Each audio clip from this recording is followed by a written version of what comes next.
From the Gulf States newsroom, this is the Gulf States Gumbo, your weekly serving of stories from Alabama, Mississippi, and Louisiana. I'm community engagement reporter Elise Gregg, chopping it up this week.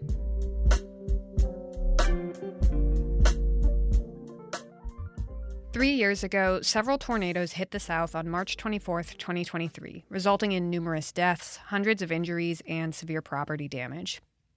Rolling Fork, a small town in the Mississippi Delta, got the worst of it, over a dozen deaths and over 100 injuries.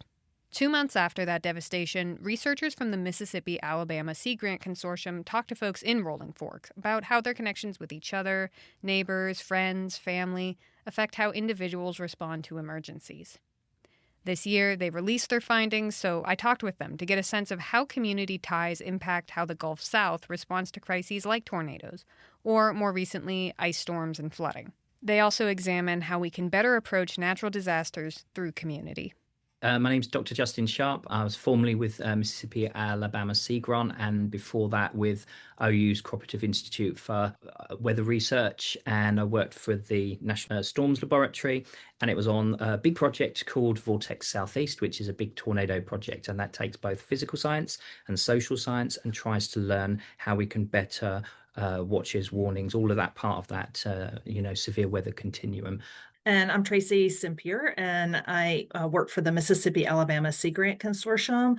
I'm a coastal resilience engagement specialist, but I'm also the Vortex Southeast engagement coordinator, and that's that partnership that Justin just mentioned. And so we work on a variety of disasters, of course, hurricanes, tornadoes through Vortex, and sometimes technological disasters like oil spills. So variety of things, but I work directly with local governments and municipalities to help them become more resilient to future hazards. So really wanted to go through just some of the themes and results that y'all found. So the first one just being that weather info is shared through social networks, and particularly through informal channels and not necessarily formal channels. Probably got to define what a social network is in this case, and simply put, it is the people that we rely on daily to maybe give us information about things. And we also found that some folk really tuned into the weather more than others. We called them weather salient individuals,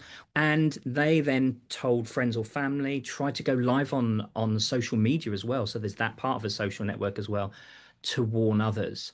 And what we were trying to look and find out is how this occurs, how it really occurs, especially in rural communities like Rolling Fork, because it's sometimes harder to get information out of those sorts of things. So that's broadly what we were looking at.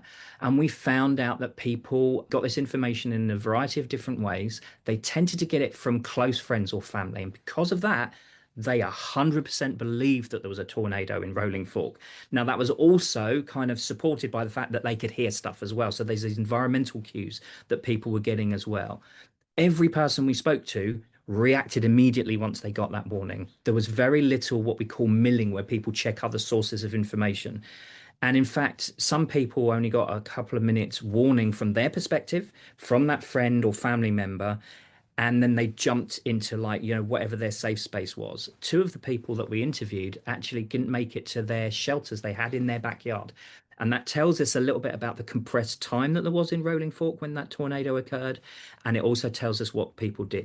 When we are doing weather trainings, and when we are teaching people how to get emergency alerts on their phone, or we're talking about go kits, or we're talking about safe sheltering, it means that part of the charge to the folks that are coming to those trainings is to go and teach your family and friends. So if we know that's how people are getting information, then we need to promote that when we're having these opportunities to engage with people. And I kind of want to break down and hear from y'all, what can officials be doing better, or can, start doing, to work with those weather salient individuals, the people in communities, especially, like you said, Justin, these smaller rural communities who are connected and who are really the main source of information for people when it comes to crisis situations like these? What we have is social cohesion. Social ties create trust. We know who we can trust in our neighborhoods. We know who we don't trust in our neighborhoods. And I think that's really important. So if information comes from someone who's felt to be trusted, that's generally good. How do those with the power, and that would include people in the emergency management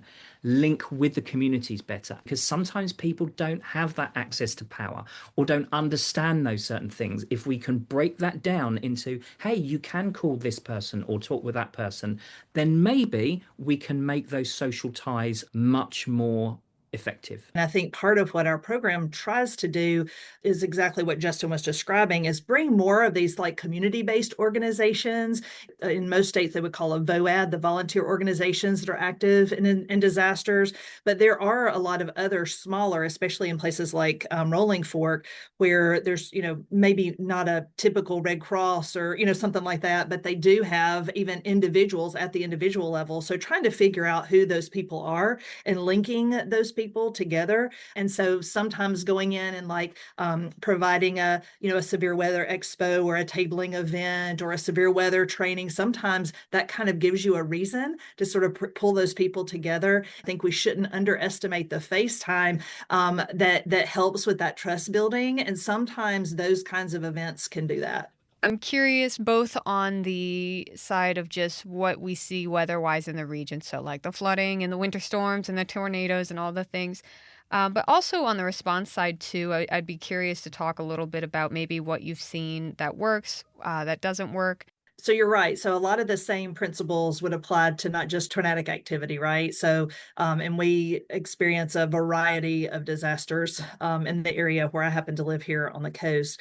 Some of the things that I have seen that I do feel like work effectively are when the emergency response, the local government officials, the community-based organizations, when they all seem to be working from the same page of music, right? And so when they have sort of co-planned things together, when they have actually gone to the extra efforts to try and find, where would be a safe shelter, where are these most vulnerable places in our community, and really tried to move the needle on equipping those communities and giving them sort of a direct line of communication to either the local government or the EMA, having someone sit in the emergency operations center that can, kind of be a representative for multiple organizations like that.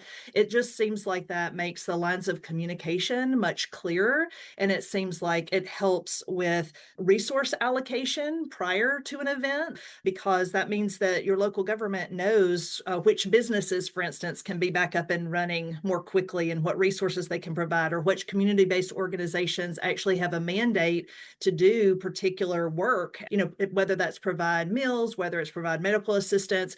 One of the places that we identified very, very early on to run these trainings were public libraries.